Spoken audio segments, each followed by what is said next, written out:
What's up? Still me, for one last time, the great teacher Alcantara, here in living color. I guess the joke is on me, I think. I've been thinking of what to say for this very specific moment, and I don't even know when I'm gonna post this, maybe on my last day here in CSA, but that was my last lesson earlier in terms of the great teacher, probably. And for now, before I yap later on in the ending, I just want to say this. We're going to talk about probability again, but this time I'm going to put it into a different kind of perspective, put it in a context of a series that I really love, which is Tatami Galaxy. So if you just want to learn more about me and about probability in a different context, be sure to check this one out and might as well jump right into the video. So now we're going to have the introduction of simple and compound events. But first, we have to differentiate what makes a simple event and what makes a compound event. Now, for us to do this, it's important that we recall what probability is with the help of this story that I would like to tell you. The title is The Probability of Me and You. This one is based off of the animated series Tatami Galaxy. And I want to make sure that you guys understand that this story right here is a different version of it, but somewhat relates to it. So you might want to check this underrated gem out there. Basically, for us to understand the story here, I'll be telling tons of stories too and discussing the lesson, just like what I did with my classes.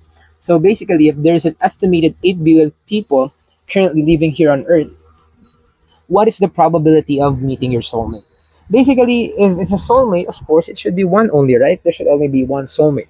And if there are 8 billion people currently living here on Earth, there's a 1 out of 8 billion chance of meeting that person. Okay? 1 out of 8 billion. Currently, there's like 8 billion and 100 million plus people living. So, yeah, there's someone there for us, whoever that is. We don't know. Maybe there's no one, who knows? But the purpose is that we don't have to overthink much yet. So this session that we're gonna have here, we're going to be joined by our friends from the series Tatami Galaxy, and we will play the protagonist, basically the guy with the blue background. Okay, that guy right there. And the goal is to help the protagonist to see if there is indeed a rose-colored campus life waiting for him. Basically, the meaning of rose-colored is, if you think about a rose, most of the time a rose is color red. That implies a campus life filled with love, a romantic one, something that is colored that way. So he's basically looking for a girl of his dreams. In the animated series, he is looking for a raven haired maiden. But when I read the book so far, what he described is a different kind of haired maiden. But at the end of the day, a girl of his dreams. So in this case, so with the start of the academic year, if there are 8 sports, 5 multimedia, and 9 academic clubs that you can randomly join in at school, what would be the probability to be assigned to a multimedia club? So just like in some schools, even if you sign up for something, if it's filled already, you will go to the second possible option that you have. So it's kind of circumstance like that. So first off, what you need to do here is we add the number of clubs that are there. So 8 plus 5 plus 9. That will give us 22. And there are 5 multimedia clubs, so it's as simple as 5 out of 22 or 5 over 22. As we move forward, in here, he was actually assigned to a film club where he met Akashi. So she told her about the love for Muchigiman figures, and she used to have 5 of it, but she lost 1 on the way to the set. Now, for the others, Muchigiman figures is basically like a collectible, like similar to what you guys have been collecting lately, like those Hirona figures, those Sunny Angels kind of thing. So Mochiguman is kind of like that. They're actually available in Japan, if I'm not mistaken. So basically, the question is this. Before Akashi lost 1 of her Mochigumans, what was the probability of losing 1? The important thing here that you have to pay attention to is the words that were used. We used the word before here, so that implies she hasn't lost it yet.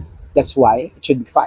So there are 5 Mochigumans originally, and the probability of losing 1 is 1 out of 5. And in this case, basically, after talking to Akashi, the protagonist went home and actually found the Muchiguman on the road and kept it.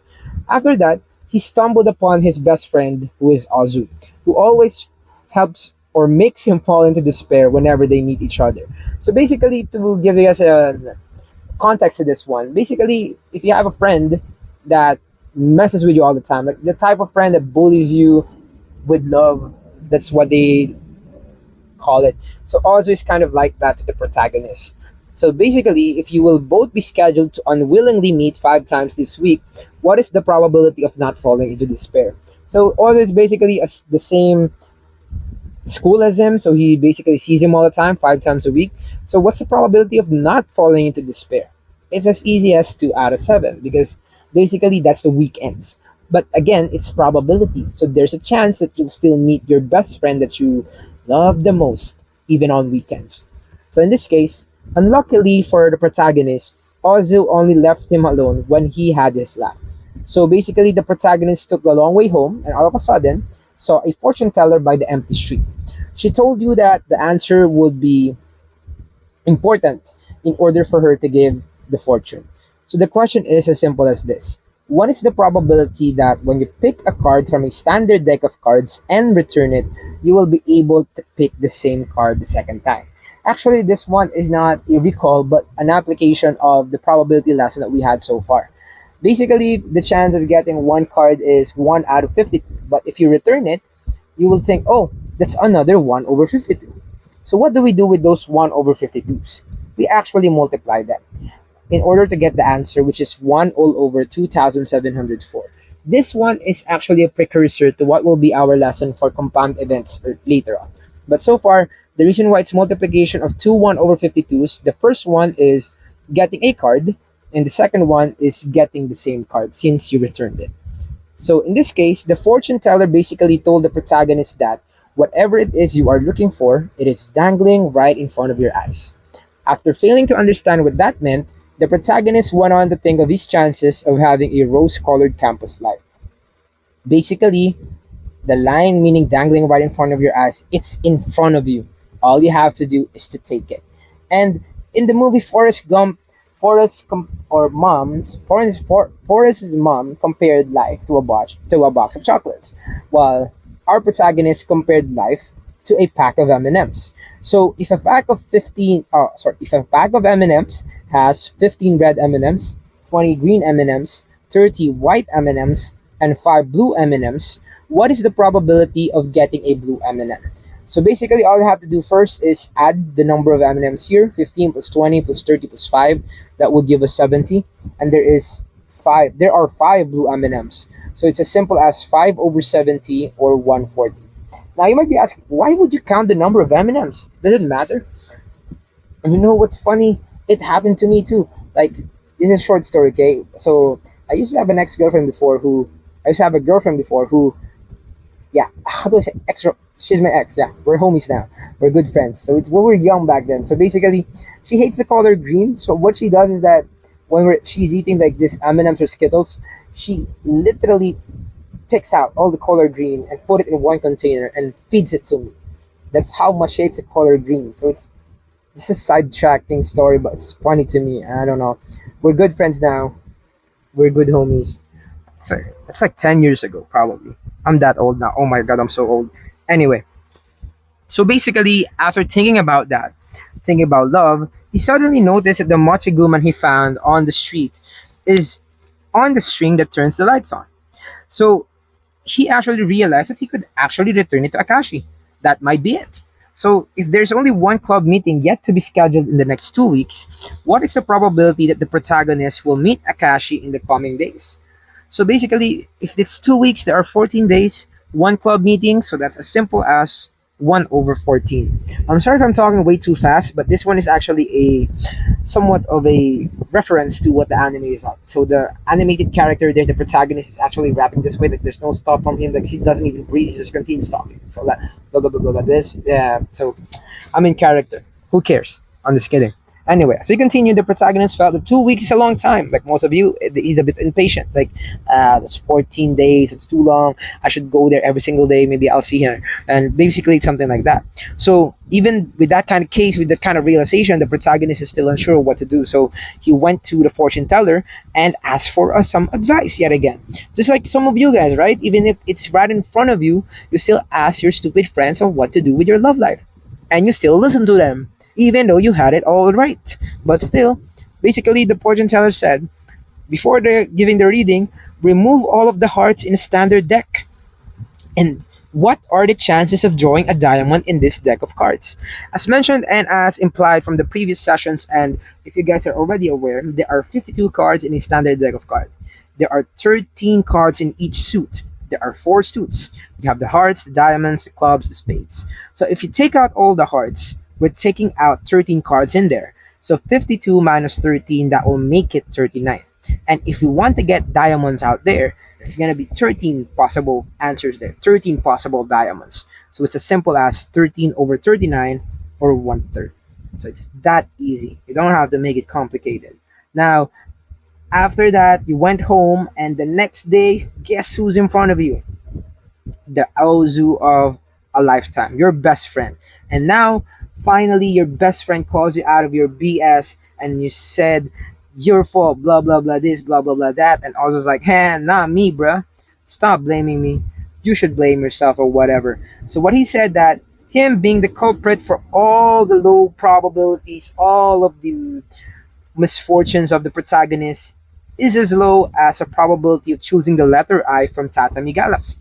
So basically, Tatami Galaxy has 12 letters. There's one letter I. So the chances of Ozu being the culprit is 1 out of 12. And why is it that low? It's still like there's still a chance, right? Because Ozu sometimes wants to have a good time. Like some of your friends, right? Imagine you have your best friend with you and you see your crush walking down the aisle, like walking down the alleyway or the campus or the room. Your best friend will look at you and even stare at your soul and laugh out loud. I even have friends that came to the point that they scream my name out loud, my section, and they're like El Ray Patrick G. Alcantara 416 BME back in college, whatever my crush passes by. What's worse is that they actually did this still now that we're working. They actually would scream El Ray Patrick G. Alcantara, 24 years old this time around. So it's this stupid thing that we've been doing, like, it hasn't, like, you know, you know what? I love them, but sometimes I'm always like, can they just shut up and just let me cook? But anyway, maybe the reason why our friends are doing this to us, giving us these misfortunes from time to time, because we don't have the riz enough to pull it off. So what happened was the protagonist actually took it to heart and went home instead, because he's like, yeah, also messes with me. I saw him. That's an unlucky sign. So he went home and started rotting in his apartment and contemplating on everything that has happened to his life. And he was like, nah, should I just flip a coin and see where this goes? And it's as simple as this. What's the probability of getting a heads when flipping a coin? It's as simple as 1/2. But the problem with the protagonist is that even with getting the correct answer when he flipped the coin, he still rotted in his apartment for months, maybe even years. Because it reached the point that he's like, nah, I don't want to do anything anymore, to the point he grew a beard. And then all of a sudden, he finally realized that he had the chance to do something about all of these things inside of his head ever since the beginning. He then contemplated with the possible outcomes of asking Akashi out. This might look like a minor spoiler, the GIF in particular, the GIF, however you pronounce it. But the point is, what if you were given the chance to see parallel versions of yourself that is in the same predicament, and you see that all of them didn't do anything? Would that affect your decision now? Would you let yourself be another one of them? Would you be someone who sees millions of galaxies that decided to do nothing? And will you follow their footsteps? Or will you break it? Will you break the habit? That's a Linkin Park reference.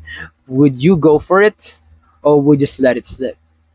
That's another reference. But anyway, the point is, If I were you, that's the message that we want to pertain to, not just with the recall of probability, but also in life. We should go for it. Because at the end of the day, a rose colored campus life is, after all, nothing more than an illusory dream. I'm actually playing one of the characters too, but I won't mention who. Maybe some guy who has a long chin, who likes dressing up and barely, who knows? I'm there too, but probably this is the measure I want to have for all of you. When I asked my students what color they can describe their campus life, they actually gave me a variety of colors, from black to blue to gray to red to gold to white, and in particular, a rainbow. Because it's an illusion to think that your life will be one color in particular. It is multiple of colors. It's not a rainbow in particular, but it is colorful. It is meant to be colorful. There are days of gray, times of blue, seasons of red, rains of yellow, whatever that may be. That's how life works. You have to think about that. Basically, what I'm trying to say is you have to put yourself in a predicament where you understand that not everything will go according to plan. Not everything will go according to what you wish for it to go to. Because at the end of the day, something being perfect is a dream, an illusion of a dream. And basically, please, whatever it is in front of you, grab it. Grab that opportunity, because who knows where will that opportunity take you. So the protagonist finally decided to get the Mochiguman and return it to Akashi. So he found Akashi having a panic attack on the street and returned the Mochiguman. And guess what? That's the end of this story. And that's the end of this recall for the probability part. And you might be thinking, sir, that's it? Well, that's it. That's how life works. We don't know what will happen next. Even if you give your best shot with that one opportunity to seize the moment, to capture it, to not let it slip, there's still a chance that it will not go well. But that doesn't matter, because at the end of the day, it's not about the destination or the ending, it's the journey getting there. And in this journey of probability, we were able to see that all of our decisions have chances of going this or that, west, north, south, east, whatever direction. It could go either way. But what matters is this: do not let an opportunity pass by, because you'll never have it. You only have one life, you have only one high school life, and make the most out of it. Do not dwell on the what ifs, do not dwell on the probabilities, maximize them, use them to your advantage. It's either you go big or you go home. And in this case, we're not going home just yet. Let's see where probability will take us or lead us. So first off, it's important that you understand that a simple event is basically one that can only happen in one way, or in other words, has a single outcome. So tossing a coin has a single outcome. It could either be a heads or a tails. So the probability is basically the one that we have discussed from the previous one, wherein it's number of favorable outcomes divided by the total possible outcomes. And here, compound events is a combination of two or more simple events. It involves a probability of more than one outcome. So it could either be like tossing a coin to get heads and rolling a die to get an even number. Those are two different kinds of events, two different kinds of simple events. But it's important to take note that compound events could be divided into two. One is independent, one is dependent. As for this one, independent is basically wherein the first activity does not affect the second one. And for dependent, from the words of dependent, the other one will have a necessary change based on the result for the previous one. So to put this into perspective, independent events is as simple as multiplying their probabilities, just like earlier, the 1 out of 52 times 1 out of 52. So for example, tossing a coin to get heads and rolling a die to get an even number, you have a 1/2 and a 1/2 chance for each of them. And again, they do not affect of each other, they're independent. So 1/2 times 1/2 is 1/4. As for dependent events, for example, drawing a spades, then another spades in a standard deck of cards. As you can notice with the screen that you're seeing right now, the first probability is 13 out of 52 because there are 13 spades in a standard deck of cards that has 52 cards. So if you draw one and you don't return it, you will only have 51 cards left. And how many more spades do you have there? For example, you will have 12. So that's how it works. So when you draw a spade and you want to draw another one, those chances will go down. So that's how it works. So if you multiply them, the answer will be simplified as 1 over 17. So for example here, the answer came first. I'm so sorry. Like, what is the probability of rolling back-to-back sixes with a fair die? It's going to be 1 over 6 times 1 over 6. So basically to get a 6, that's 1 over 6 back-to-back, so another 1 over 6. The answer there will be 1 out of 36. Next one, what is the probability of rolling back-to-back evens with a fair die? So evens is 3 over 6 for 1/2. So 3 over 6 again, or 1/2. Now I'm showing it to you the non-simplified way in this example so that you will understand that it's your choice. It doesn't matter if you simplify it in the beginning or not. It will still be simplified at the end. 3 times 3 is 9. 6 times 6 is 36. 9 over 36 is 1/4. So you have a 25% chance of getting a back-to-back evens when rolling a fair die. As for the next one, what is the probability of flipping back-to-back tails with a fair coin? It's 1/2 times 1/2 because there's a 1/2 chance of getting a tail and 1/2 chance to get another tail in a fair coin. 1/2 times 1/2 is 1/4. As for the next one, what is the probability of drawing 2 hearts in a standard deck of cards without replacement? The term here is without replacement, meaning you're not returning that card. Meaning when you draw one, that's with your hands already. So there's a 13 out of 52 chance of getting a hearts, and to get another one, that would be 12 out of 51. Again, it lessened because you took one of the cards away.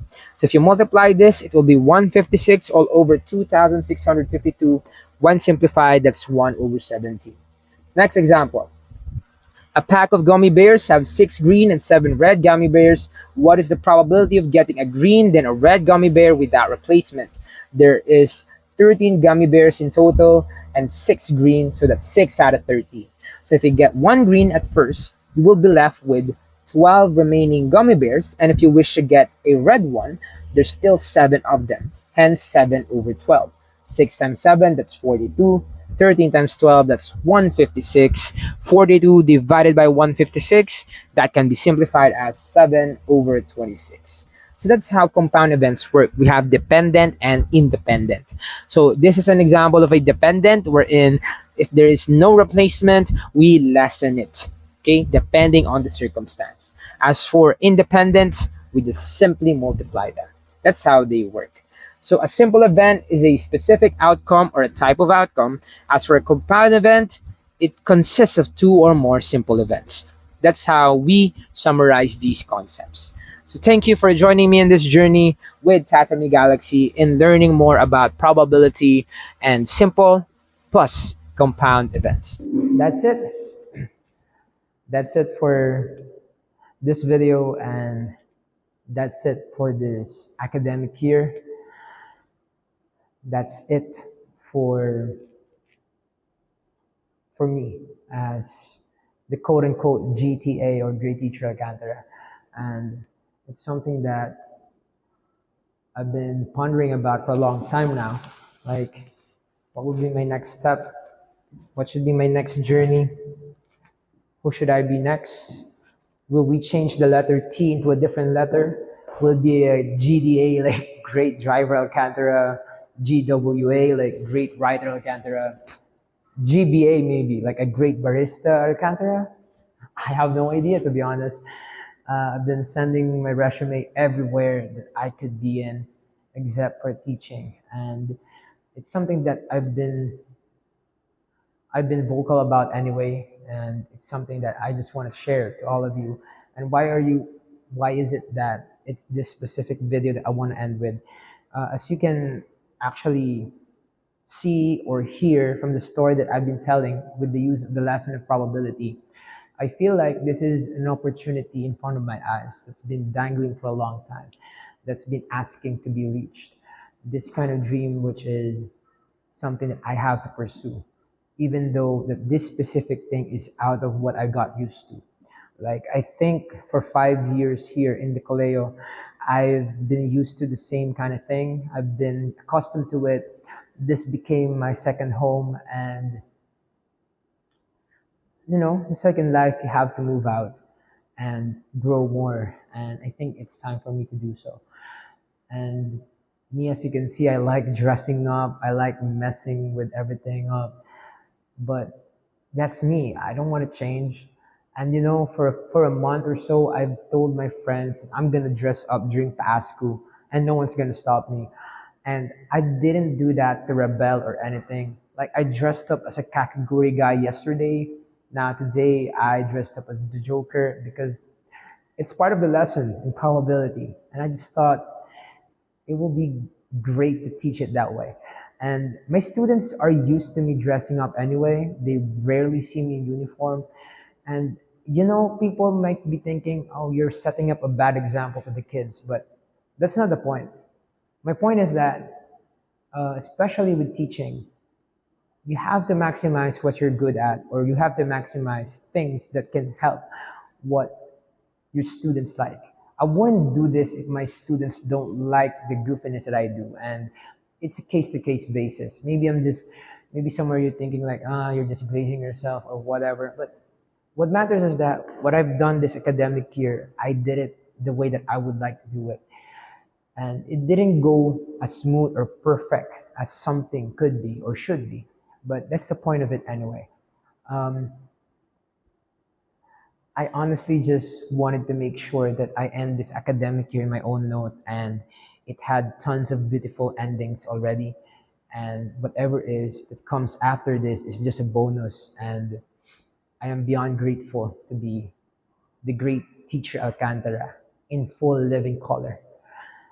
I have waited for this moment for a very long time, and it might not sound like it because I'm tired today. I had 5 classes, but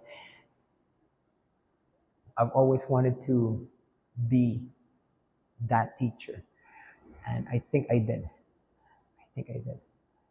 I hope I did. But I know that the answers to those questions, I'll never hear it. I'll never get to see it. I'll never get to fully feel it. But I just hope that one day, when my students think about their high school life, they'll somewhat remember one stupid thing that we all did together. And it may be a lesson, it may be an activity, it may be the random stories that I've told them, or it may have been the way that I conduct myself in front of them. Who knows? I just hope that when they look back, they remember me in that, oh, do you remember that guy who used to call himself a great teacher? I think he was really a great teacher. That kind of thought may be good, and I'll never hear that, but I just want him to have that. Because at the end of the day, this is not my dream at all. It's theirs. That's a line that I got from Dave Chappelle, and I'm really honored to be a part of their dreams. Because now, the reason why I want to stop at year 5, because I feel like I have to pursue mine. Ever since my dad died, at the start of the academic year, I never really felt like me, and I really have to hide in this shell of being the great teacher in order for me to fully be someone else and be more bulletproof of sorts. And it's been a tiring journey, but it's really rewarding with all these memories and moments that I've shared with all of my students. And yeah, that's all I want to say really. As of now, I'm really grateful. And these videos right here, not everyone watches them, and I understand that because it's normal. Because actually, this is my gift, not only to my current students, but to my previous students, because they wanted to see me again. They wanted me to be their teacher again, but I couldn't be that teacher anymore. So maybe these videos will somewhat give them a bit of closure that this is my way of saying, I'm still here. I'm still the great teacher that they once thought I was, or they once heard I was, and it's my way of leaving them traces of myself as I become what I really wish to be. Who that person is, I have no idea yet, but it's gonna be an exciting road from here on out. So basically, what I'm trying to say to all of you is, if there is an opportunity, go take it. Risk it all if you need to, if you want to, because you only have one life anyway, and you have to live it. You have to live it through, whatever happens. This could be my day one or another day. But for me, this is my day one, and I'm going to start working on achieving these dreams that I have. And you might see me everywhere except here. So, still, in case you don't see me, good morning, good afternoon, good evening, and good night. Always remember what's up, let's respect. Peace out.